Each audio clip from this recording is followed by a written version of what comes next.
How's it going, everybody? My name is LuckyBunz. In today's video, we're going to be taking a look at all the content for the month of July in Pokemon Go. We got a lot to get through, so let's just go ahead and jump straight into it. Okay, so first of all, we're going to have the same seasonal bonuses. We're going to get 2 special trades per day. We're going to have the daily adventure incense extended from 15 minutes to 30 minutes, and we're going to get increased experience for our first catch of the day. Now, following that, let's talk about the Shadow Legendary Pokemon available from both Giovanni as well as raid battles over the weekend. So first of all, from Giovanni, we're going to continue to have Shadow Dialga.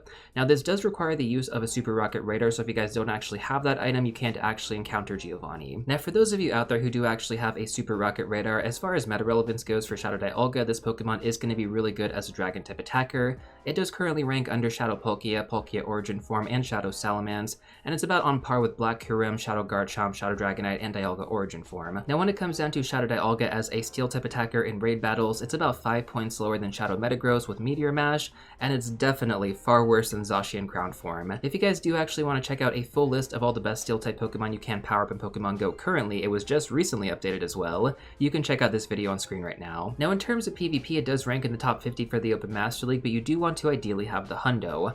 I also want to mention that Dialga Origin Form with Roar of Time, it does rank much better, and it can also be lucky traded. So if you would prefer to save your Super Rocket Radar, you should definitely aim for one of those instead.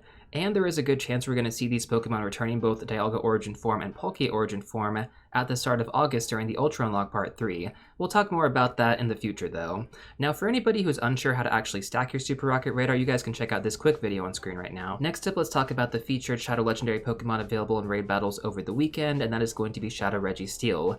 Officially the 3rd rotation. Now, this does currently rank at the top 100 for the Open Ultra League, but it is worse than its regular counterpart, which is ranked in the top 30 for the same meta. It's also going to require the legacy moveset Zap Cannon, which does require an Elite Charge TM. That being said though, during the lead-up event for Go Fest this past week, we did actually have Registeel available in raids with this legacy moveset. So if you actually have a few that you still haven't traded away, I would definitely encourage you guys to mirror trade this with somebody else to try and get a good IV spread for the Open Ultra League. Otherwise, I think the main appeal for Shadow Registeel is going to be that Shadow Shiny hunt, but I think most people out there are probably a little bit tired of the Regis at this point. I'm definitely good on them. I was actually able to get every single background that was featured during that lead-up event for Go Fest, so I'm pretty much good, and I think the only Regis I want to focus on moving forward are probably going to be Regidrago and Regieleki. Next up, let's take a look at the Research Breakthrough box. So these are going to have the following Pokemon: Aerodactyl, Galarian Corsola, Gible, Sinistea, Charcadet, and Frigibax.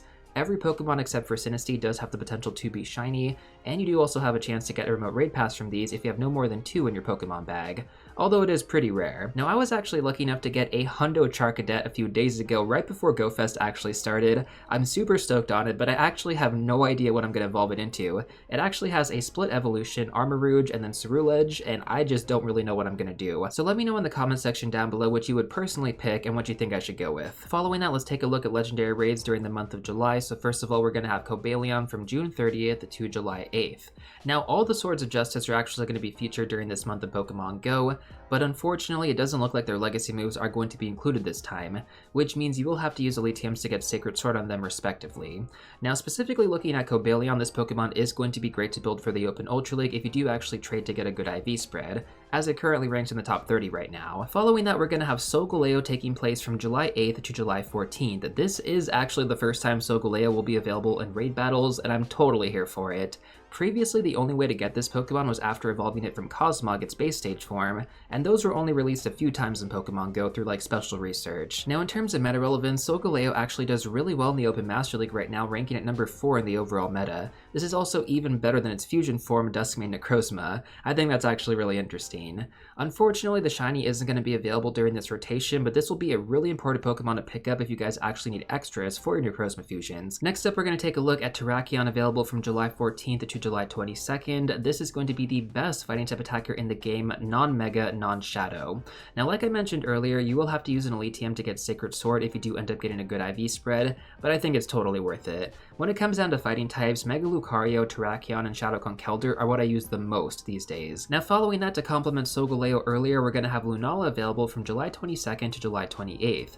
Now, just like Solgaleo, this is also going to be ranked quite well in the Open Master League, currently sitting in the top 10.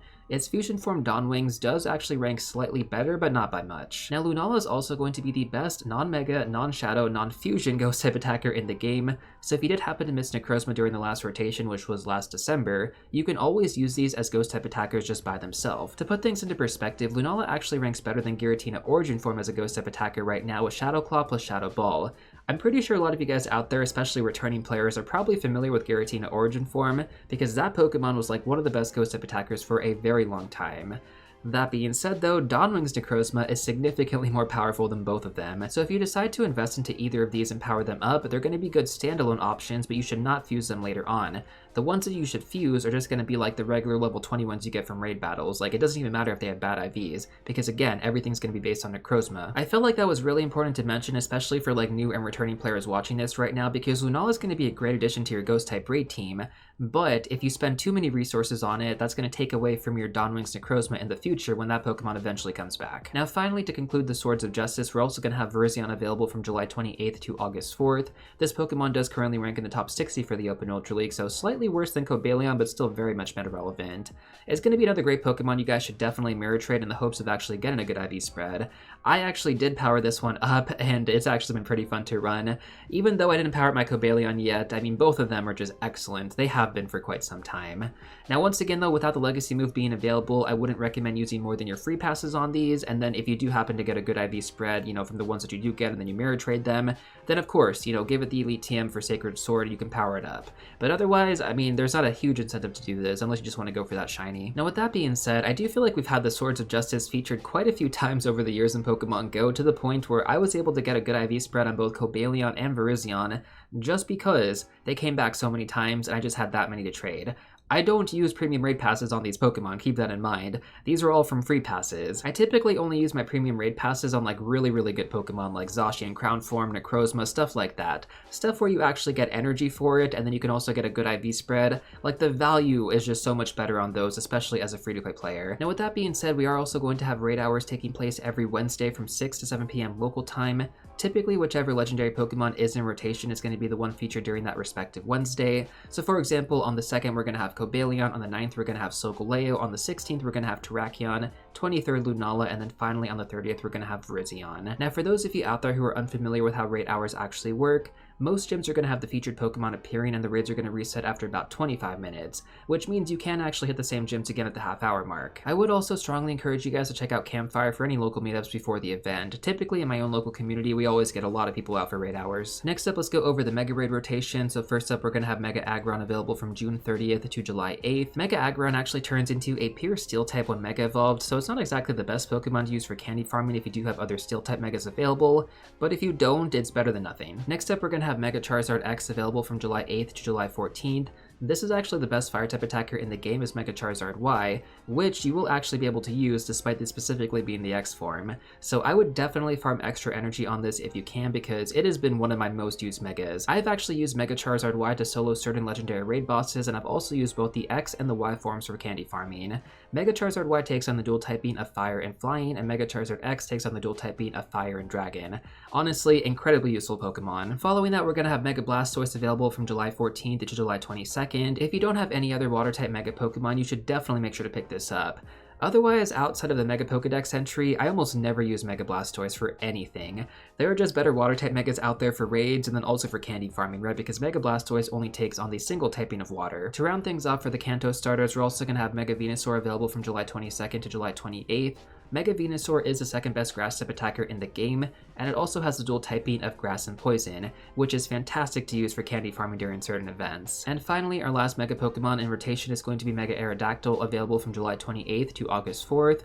And while this isn't the best rock-type Mega to use anymore for raid battles, it's still going to be a great one to use for candy farming, because it does take on the dual typing of Rock and Flying. When it comes down to these Mega Pokemon, I'd recommend doing at least 1 to 2 raids to get the initial energy to Mega Evolve them for the first time, and then afterwards you can just walk them as your buddy to earn energy that way. The goal is going to be to get your Mega Pokemon to Mega Level 3, which is unlocked after 30 days of Mega Evolution, and the reason for this is because it's going to give you significantly better candy bonuses when catching Pokemon. I mean, during calm days when I actually grind out, certain certain Pokemon with a Mega Level 3 active, I get a ridiculous amount of XL candy. So yeah, definitely make sure to work on these if you guys can, especially for newer and returning players out there.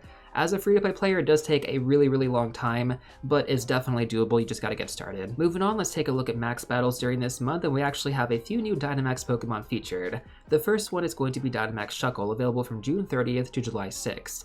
Now, Shuckle actually has the highest defensive stat of any Pokemon in the game, which really makes me wonder how good this Pokemon is going to be as a tank in max battles.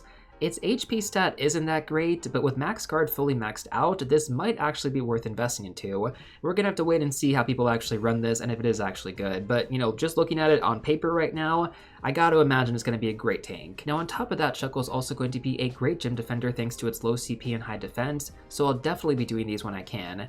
Be warned though, given its high defensive stat, I'm not sure if you can actually solo this. The next Pokemon in rotation is going to be Dynamax Ghastly, available from July 7th to July 13th.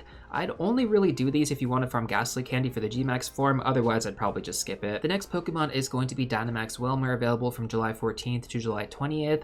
This is going to be another new addition to the Dynamax pool, and it is going to require 400 candy to evolve into Wailord, so quite an expensive Pokemon in terms of candy.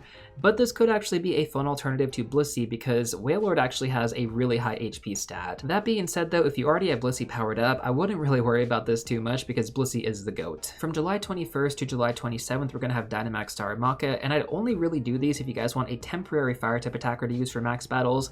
Otherwise, I just wait for the Gmax Pokemon to come back into rotation. Keep in mind that we just had Gigantamax Cinderace available in max battles during the month of June, so if you already got that, you're pretty much good as far as fire types go.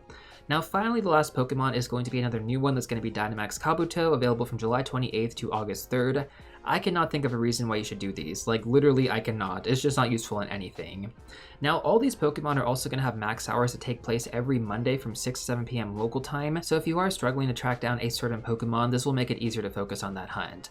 Although given the timing of this video, and given that Shuckle is the first Pokemon in rotation here, that's really the only Pokemon that I would actually spend time on for the max hour. And yeah, I just don't think that's actually gonna happen. So do the max Shuckle if you can. I honestly think everything else is kind of whatever. Now we can finally talk about all the upcoming events for this month, and man, do we have a lot of really good events. You know, part of me is excited and part of me is just like really tired from all the excessive events. I mean, we just had Go Fest this past weekend. I wouldn't mind a small break, but it doesn't look like that's gonna be happening because the first event is going to be the 9th anniversary party taking place from July 1st to July 6th. This event is going to be jammed packed with really good bonuses. Now I was going to make a separate video going over like event tips and tricks, but I just do not have enough time to do that, guys. The event is about to start like as this video probably goes live, so if you're watching this right now, I'm just going to break everything down right here. So first of all, as far as the bonuses go, we're going to have an increased chance to become lucky friends with our best friends. We're going to get an increased chance to get lucky Pokemon from trades. We're going to have 2 times friendship level increases from daily interactions. So basically, in simple terms, it's going to be 2 days worth of progress for the price of 1. Pokestops are also going to be able to turn into golden stops without actually using a golden lure module, which I think is pretty cool. You have to spin these to get Gimmighoul coins, which is also like a key feature of this event. Now speaking of Gimmighoul, Shiny Gimmighoul is also going to be debuting during this event, and we're also going to have a special costume Gimmighoul that actually could have a special background. I believe these are going to be available through field research. Now, you're also going to have a chance of finding 9 or 99 Gimmighoul coins when actually using a Golden Lure module, so that's actually pretty cool. You can make some pretty good progress if you end up rolling that 99. And I believe in order to evolve Gimmighoul into Golden Go, its evolution form, you need to have 999 Gimmighoul coins. It's going to take you a little bit of time, let's just say that. We're also going to have a boosted shiny rate on Shiny Pikachu with a party hat and Shiny Eevee with a party hat from raid battles specifically. We're also going to have party hat ground items, which can actually get you some free items in game. I don't really know what those are going to reward, maybe like Stardust, Pokeballs, stuff like that. And then of course event themed Pokemon as well. I'm gonna guess Gimmighoul or maybe like the party hat starters. I think we're getting a Squirtle, Charmander, and Bulbasaur, so probably those. And I believe every single one of them can be shiny and they can all evolve now, because during this event we're going to be able to evolve our Bulbasaur with party hats to Venusaur for the first time ever. Now we're also going to have special bonuses featured during each day of the event. So for example, from July 1st to July 3rd we're going to have 1/2 hatch distance. From the 3rd to the 5th we're going to have 2 times catch experience. And then finally from the 5th to the 6th we're going to have 2 times catch Stardust. These rotation periods will take place from 10 a.m. to 10 a.m. local time. We're also going to have a free timed research, which will include encounters with event-themed Pokemon, and I believe Gimmighoul is going to be featured from this one. And then we'll also have a paid timed research available for $2, which will get you 1 Super Incubator, 1 Max Mushroom, and then also an encounter with the special Gimmighoul. And then finally, we will have one more ticket, and that's going to be for the special research, the Masterwork research I should specify, for Shiny Jirachi. Now this will cost $5, but keep in mind that these Masterwork research quests are designed to take a very long time to complete. Every year, players buy these and then complain about the length. Like, just know, if you're going to buy this Masterwork research, it's going to probably take you at least 2 months to get it done, maybe even longer. That being said though, if you do happen to buy this ticket, you're also going to get these following bonuses during this event. 2 times incense duration, so that's going to go from 1 hour to 2 hours, 2 times daily adventure incense duration. Now I'm not entirely sure if this is going to stack on top of the seasonal bonus, which we're already getting like 30 minutes of daily adventure incense, in which case that would be 60 minutes, right? 2 times 2, so that's going to be 60 minutes of daily adventure incense. That's going to go crazy if that's actually accurate. And then finally, we're going to have a 2 times Lucky Egg duration going from 30 minutes to 60 minutes. So definitely some great bonuses in my opinion, especially that daily adventure incense one.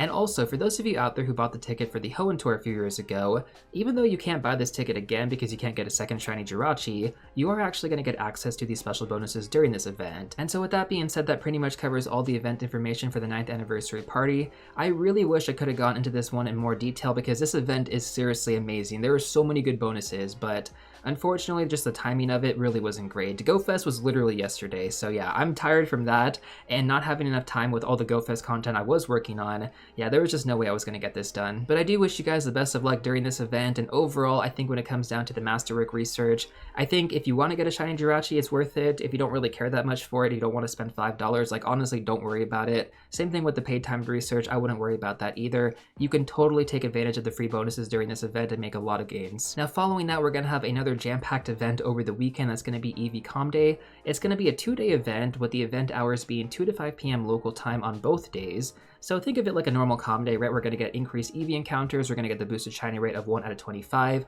there's going to be 3-hour lure modules and incense. Because it's going to be a Com Day classic, we're not going to get, you know, the 2 times catch candy as well as a 2 times chance to receive extra large candy, so that bonus isn't going to be there. Same thing with the increased trade bonus, that's not going to be there. But we are going to get the special bonus of 1/4 hatch distance.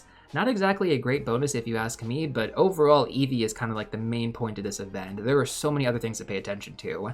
And I forgot to mention, we're also going to get 5 free Eevee from Snapshots.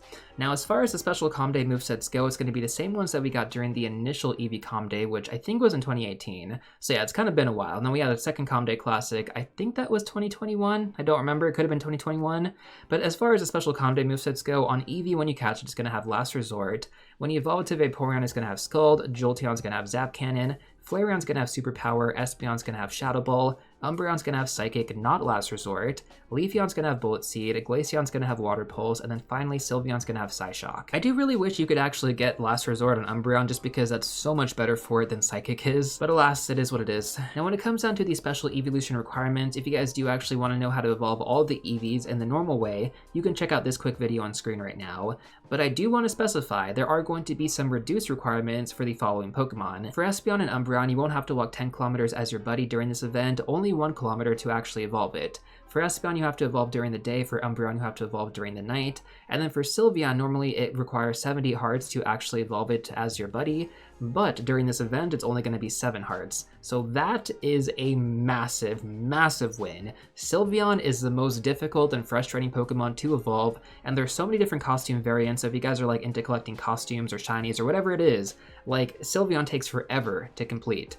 And personally speaking, I have like 3 different Eevees I want to evolve into Sylveon that I just haven't done because, or actually, not that I haven't done it, I have been working on them, it's just taken forever because 70 hearts is a lot, man. So I'm really looking forward to that. Just the Sylveon evolution requirement is fantastic. And honestly, same thing with Espeon and Umbreon too. Going from 10 kilometers to 1 kilometer with Eevee as your buddy just makes it so easy. But otherwise, all the other evolution requirements are going to stay the same, and the name trick is also going to be applicable, but I would not use the name trick unless you actually happen to get the Hundo or a really good IV spread for Great League or for Ultra League, and they're actually meta relevant. Once again, check out that quick video that I recommended earlier to actually know how to evolve all the other evolutions. Now additionally, during this event, we're also going to get the guaranteed special backgrounds, and there's going to be so many, right, for the evolutions. So I understand most people out there probably don't care about collecting the backgrounds, but As a veteran player, I do actually really like collecting the backgrounds. It's kind of like another thing to do because I just played this game for so long. It's a collection game, right? Have fun with the collecting part. So anyways, you can get the guaranteed special backgrounds from the following tasks: win a 5-star raid, trade a Pokemon, and then complete a party challenge. These are all kind of community-based tasks, which I actually think are great because this is called Community Day. You don't want to be playing this alone. If you actually want to get the special backgrounds, possibly even a shiny with a special background, that'd be pretty awesome. So yeah, those are going to be the tasks right there. Now, you can actually get a special background for free from the additional time to research, which is going to be to catch a Pokemon on 5 different days. That is pretty easy to get done, so you'll at least get one from that. But if you actually want to get some guaranteed special backgrounds without having to do the other tasks, you're going to have a special research available for $2. Now keep in mind, this special research is actually pretty good for the value. You're going to get 1 star piece, 1 incense, 3 silver pineapple berries, 1 premium raid pass, 1 rocket radar, like 15,000 stardust, 30 ultra balls, and you're also going to get a guaranteed special background at the end of each page, and all of these Eevee are going to be boosted at 1 out of 25, so good chance to actually get that shiny with the background.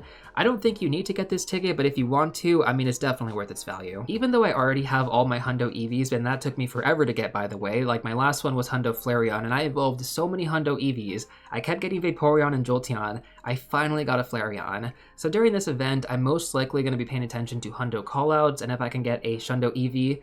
Honestly, I don't know what I'd evolve it into. I got 2 during the last Eevee Community Classic, super lucky by the way, and so one I kept as an Eevee, and the other one I evolved into Umbreon. I don't know what I'd do with the next one, like would I do Sylveon, would I do Espeon, Vaporeon, Flareon, Jolteon, who knows? I guess that's maybe a question for all of you guys out there. If you were able to get the Shundo Eevee, what would you choose to evolve it into? While you guys think about that, let's talk about the next event in Pokemon GO, which actually has not been announced, and that's going to be on July 12th, and that's going to be a Raid Day event. Now, it is rumored to actually be Hisuian Lilligant, which is going to be pretty cool because that's going to be a new Pokemon, or at least a new Pokemon form coming to Pokemon GO. And of course, we're also going to get the shiny debut because it's going to be a Raid Day event. But of course, that is going to be a rumor. We don't know for sure if that's going to be it. It's just very much speculated because it's been data mined. So yeah, most likely going to be Hisuian Lilligant. The next event is going to be the Water Festival running from July 15th to July 20th. If you guys need Magikarp candy, you are going to love this event. Historically, the Water Festival events have always been really good, so I'm excited for this one. Over the weekend, we're also going to have a few events ongoing. Actually, over the weekend is going to be insane. There's going to be too much ongoing. So first of all, on the 19th, we're going to have a Gigantamax Max Battle Day. So most likely it's going to be a new G-Max Pokemon. I really have no idea what it could be. I kind of want to guess Corviknight. Like, I'm just guessing here, but if you guys have any other guesses, let me know in the comment section down below. And then additionally, we're also going to have the Quaxly Day, along with another event called the Summer Concert running from July 19th to July 22nd. Event overload for sure. I don't know why they had planned this all out this way. I just think it's way too chaotic. So yeah, that's going to be a crazy time in Pokemon GO during that weekend. But let's talk about Quaxly Day, because that one's kind of cool. And just to clarify, this is going to be a normal Day, not a Day Classic like Eevee's going to be. So we're going to get increased Quaxly encounters. We're going to have the boosted shiny rate of 1 out of 25, 3-hour lure modules and instants. The special bonus is going to be 3 times catch Stardust, so excited about that one. 2 times catch candy is also going to be a bonus, along with the 2 times chance to receive extra large candy from catching Pokemon if you're level 31 or higher. We're going to get 3 special trades in total, so that's going to be 1 additional, and then every trade is going to cost 50% less Stardust. We're also going to get 5 free Quaxly from Snapshots. The special Day moveset is going to be Hydro Cannon, so that's going to be Evolve only. And there's going to be an attack availability update for, I forgot what it's called, but the Quaxly Final Evolution, actually, I think I know what it is, but I have a hard time pronouncing it. Anyways, that Pokemon is going to get Aqua Step. So that is going to be its signature moveset from the Scarlet and Violet games. So just like Meowscarada got Flower Trick and Skeledirge got Torch Song, this is basically the equivalent to that. It's actually really cool that these are going to be, non-legacy movesets because they're probably going to be more important than the special Comedy moveset.